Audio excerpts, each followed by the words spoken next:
The first thing we need to find out is simply what the verses actually say in English, right? Get yourself your favorite English translation. I actually recommend multiple translations, right?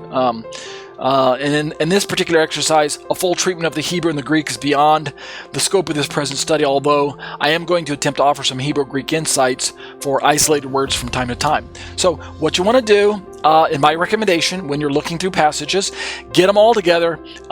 This is more easily done on a computer than it is just physically.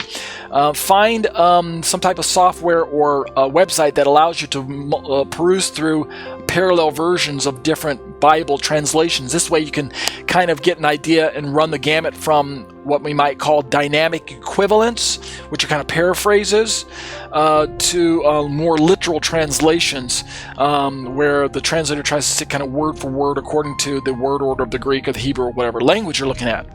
So you want to have at least some variety so that you can compare different translations. But you don't want to be as locked into one translation all the time, because you're probably going to miss something that another translator caught that your particular favorite translation may gloss over, just because that's their particular bias. All right, so here's what I continue to say in my own commentary. How would the average unlearned listener or reader have interpreted the verses in question? That's another approach that I recommend you need to consider.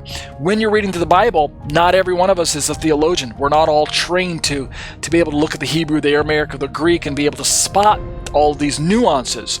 To be sure, most of us aren't trained that way. I'm not, I've not been trained at seminary level or yeshiva level or anything like that. I didn't finish. I attended yeshiva for a few courses.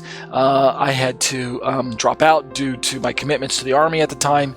I've never attended seminary myself. If I had the resources, I would, and if I had the time and the opportunity, I would go, but currently I haven't. So what does that mean? It means that I'm like most people. I'm your average reader. It means I read through the Bible, and then I have to open up to tools to help me understand what the original words are meaning. So all the while I'm reading, I need to remind myself that your average person is not going to really even take the time to go through the exercise of looking up the original Hebrew or Greek words. They just want to know what it says in their version, and then they typically go ask their pastor, hey, I read this verse, can you tell me what it means? That's what I mean by your average unlearned listener or reader. This approach must be considered, because while I do believe that we need to consider the insightful quotations from trained Christian philosophers, Christian analytic theologians, etc., right? Ask a rabbi. Not everyone is a scholar, rabbi, philosopher, professor, or theologian. Right, to be sure, with the resources supplied to the body of Messiah by varying offices and human capabilities, God seems to intend for His Word to be read and understood by all believers, especially, recall the words of Ephesians 4:11 through 13, and by many unbelievers of sound body and mind as well. So what I mean is, the Bible